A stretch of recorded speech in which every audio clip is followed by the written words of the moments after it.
เป็นประโยชน์หนึ่งเป็นเส้นเลือดของประชาชนได้ไปได้จริงเนาะบอกความจริงเส้นทางนี่ก็เป็นประโยชน์หนึ่งเป็นเส้นเลือดของประชาชนได้ไปได้มาเจ็บเป็นอุ่นๆขาลังนอนทิศศาสตร์อยู่เมื่อวานนี่ก็ตายอีก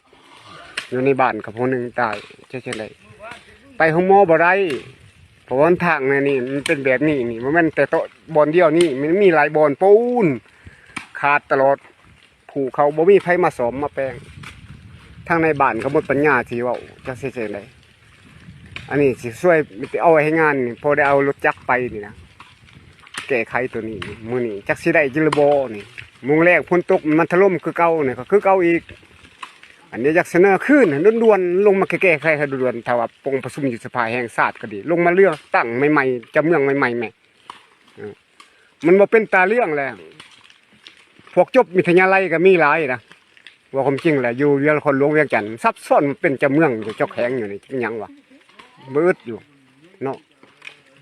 ให้มีความรับประกันพวกจบวิทยาลัยจบทางด้านการศึกษาจบวิชาการทหาร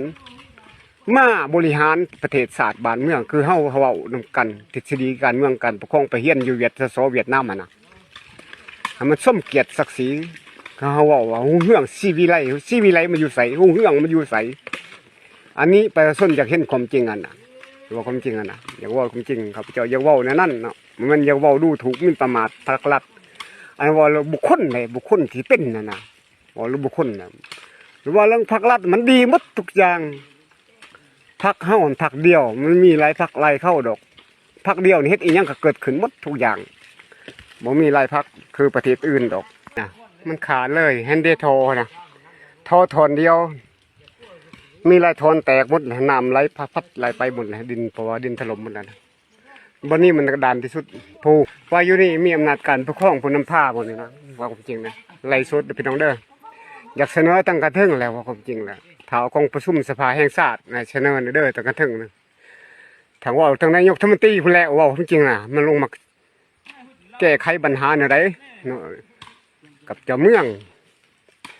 ว่าความจริงนะทางเมืองมันเป็นอะไรเดียวนี่ว่าบ้านเพียงมันขึ้นกับเมืองใดแท้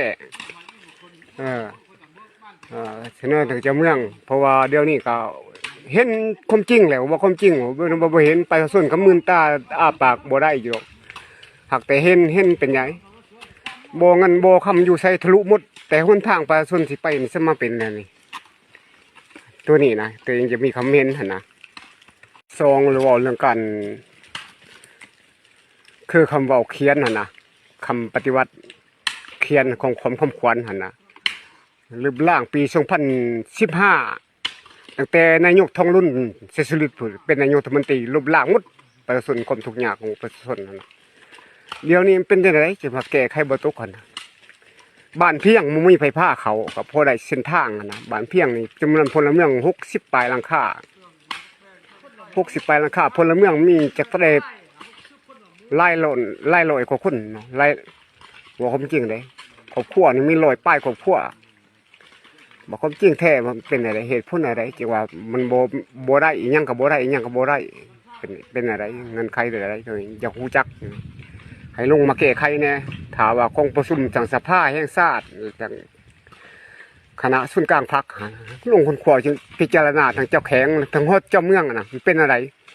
เงินที่เสียบริการบริณะของบริษัทจีนลงขุดค้นบ่อค่ำบางบริษัทกันขุดค้นถูกต้องเนาะอนุญาตจากกันถึงอย่างแท้จริงบางบริษัทนี่มาลักลอบอยู่เมืองบานเพียงนี่นะตัวนี้ขุดกลางคืนกลางเว้นบ่ขุดมันขุดกลางคืนมันให้กลางคืนนะมันเป็นอะไรนะบัดนี้ประชาชนพบความยุ่งยากหนทางนี่บ่อยากมาแก้ไขปัญหานี่เป็นอะไร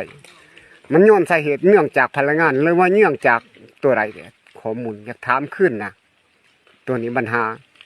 คือคำควรพระเจ้าเขียนว่าหุ่งเฮืองชีวิไลนะข้าพเจ้าก็เฮียนทฤษฎีการเมืองการปกครองคือกันนะอยากว่าความจริงก็ทฤษฎีแต่ทฤษฎีกับการคำตัวจริงนะมันไปกับความตัวจริงอย่าให้ไปเขียนซื่อๆเอาความจริงเด้อพี่น้องเด้อ